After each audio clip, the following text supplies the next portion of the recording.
Սա շատ գեղեցիկ հեռանկար էր, որ մենք չունեցանք։ Էդմոն Մարուքյանին վարչապետի տեխնացու առաջադրելու Հովիկ Աղազարյանի գեղեցիկ հեռանկարը ձախողվեց։ Երրորդ նախագահ Սերժ Սարգսյանի առաջնորդած պատիվունեմը Էդմոն Մարուքյանին անվանեց Նիկոլ Փաշինյան 2 եւ մերժեց ոչ միայն սատարել նրա տեխնացությանը, այլև մերժեց անգամ հանդիպել Մարուքյանին։ Ընդդիմադիր խմբակցությունը, որ ավելի վաղ հայտարարել էր առանց նախապայմանների վարչապետի տեխնացուի հարցը քննարկելու եւ Փաշինյանին անվստահություն հայտնելու գործընթաց նախաձեռնելու պատրաստակամության մասին, պնդում է. Էդմոն Մարուքյանը իր քաղաքական հետագծով ոչինչով չի տարբերվում գործող կառավարիչներից եւ նույնչափ կրում է երկրի ծանր իրավիճակի պատասխանատվությունը։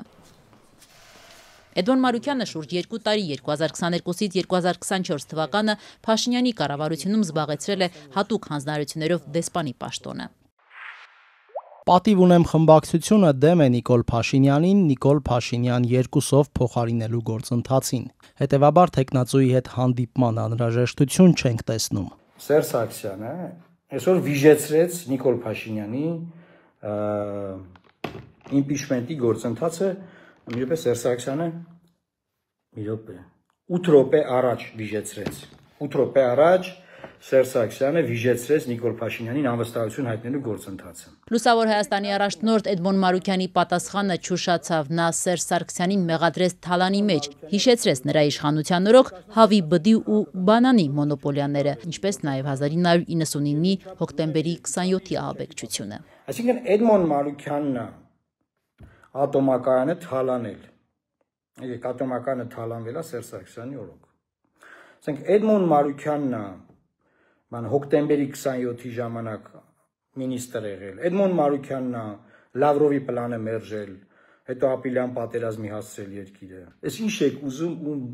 ում մեղադրեք։ Ընդդիմադիր ամենամեծ Հայաստան խմբակցության առաջնորդ երկրորդ նախագահ Ռոբերտ Քոչարյանը դեռ նախորդին էր իմպիչմենտի թեման փակել, ասելով, որ իրեն այս պատմությունը հետաքրքիր չէ եւ 0% հավանականությամբ գործընթացում չեն ներգրավի։ Կարող մարդ կա, ում համար օրինակ 48 ժամ լիներ վարչապետի տեխնացու, դա կյանքի երազանք։ Քոչարյանն այսօր ասում է բան եմ անում, ասում է 48 ժամվա շոու է, ինչ է, բանը 48 ժամվա շոուին չենք մի անում։ Իրանք հասկանում են, որ process-ը կա տեղ հասնի,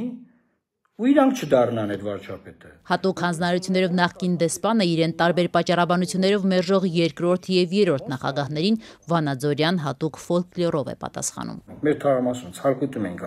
ասում ենք տինտիրիտներ մի արեք։ ԿՊ-ից հեռացված падգամավորներ Հովիկ Աղազարյանն ու Հակոբ Ասլանյանը հենց Լուսավոր Հայաստանի նախագահով էին առաջարկում փոխարինել Հայաստանն արդեն 7 տարի ղեկավարող Նիկոլ Փաշինյանին։ Հովիկ Աղազարյանը համոզված է, եթե ընդդիմադիր ուժերը սատարեին իրենց տեխնացուին եւ իմպիչմենտի գործընթացը հաջողությամբ ավարտվեր, ապա կկատարվեր ընդդիմության անցած 4 տարիների երազանքը։ Մինչեւ 2026-ի ընտրությունները կունենային ոչ իշխանական վարչապետ եւ կապահովեին ազատ ու արդար ընտրությունների անցկացումը։ Տեխնիկական գիտությունների տեխնացու Հովիկ Աղազարյանն իր այս առաջարկը հանճարեղ քայլ է որակում։ Տեխնիկական գիտությունների տեխնացու է, մաթեմատիկայի շատ լավ։ Երբ որ գումարեցի, տեսա 34 է անում։ 34-ին գումարում ես 36, անում է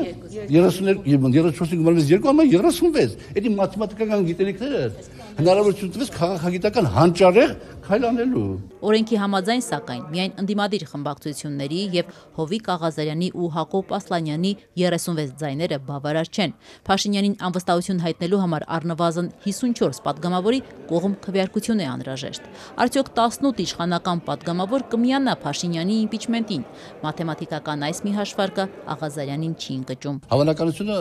հաստատ 0 չի։ Ինչու նախկին ԿՊ-ականներ Հովիկ Աղազարյանն ու Հակոբ Ասլանյանը կանգ առան հենց Էդմոն Մարուքյանի տեխնացության վրա։ Արդյոք հաշվի չէին առել, որ ընդդիմադիր падգամավորները չեն սատարի Նիկոլ Փաշինյանի նախկին դեսպանին։ Աղազարյանն այս հարցին այդպես էլ չպատասխանեց, միայն ասաց, թե ունեցել են վարչապետի 7 տեխնացու, որոնցից մեկն էլ ինքն է եղել։ Աղազարյանը թեև իր շանսերն ամենաբարձրն է գնահատում, բայց չառաջադրվելու իր ձևակերպումն ուներ։ Իմ շանսերը ամենաբարձրն է, Նարեկ ջան, բայց ես տղա չեմ ապել։ Ես դες տղա չեմ, ուրիշ դեպի տղա եմ։ Նիկոլ Փաշինյանին Էդմոն Մարուքյանով փոխելու Հովիկ Աղազարյանի եւ Հակոբ Պասանյանի առաջարկը քննադատության ենթարկվեց ոչ միայն ընդդիմադիրների, այլև իշխանության կողմից։ Ազգային ժողովի նախագահ Ալեն Սիմոնյանը 3 անգամ հեգնել էր։ Աղազարյանի եւ Ասլանյանի քաղաքական միությունը Էդմոնին ծնեց որպես քաղաքական գործիչ։ Հովիկ Աղազարյանն այսօր արձագանքեց Սիմոնյանին, նրան Նիկոլ Փաշինյանից ավելի շատ Նիկոլ անվանելով։ Նիկոլին հավասար է 1 Նիկոլի, բայց Ալեն Սիմոնյանը հավասար է 2.73 Նիկոլի։ Չնայած իրենց նախաձեռնության ձախողմանը, Հովիկ Աղազարյանը նշում է, որ այս գործընթացը չեն դադարեցնում, այն թողնում են բաց եւ մինչեւ 2026-ի խորհրդարանական ընտրությունները որևէ ճակատագրական պահի ընդդիմադիր գործընկերները գուցե եւ վերանայեն ու միանան իրենց նախաձեռնությանը։ Ամեն դեպքում Էդմոն Մարուքյանի տեխնացությունը չեն փոխելու, իսկ ընդդիմադիր երկու խմբակցությունների վարչապետի այլ տեխնացու էլ չեն սատարի, թեկուզ եւ եթե նրանք առաջարկած լինեին Էլի Էդմոն Մարուքյանին։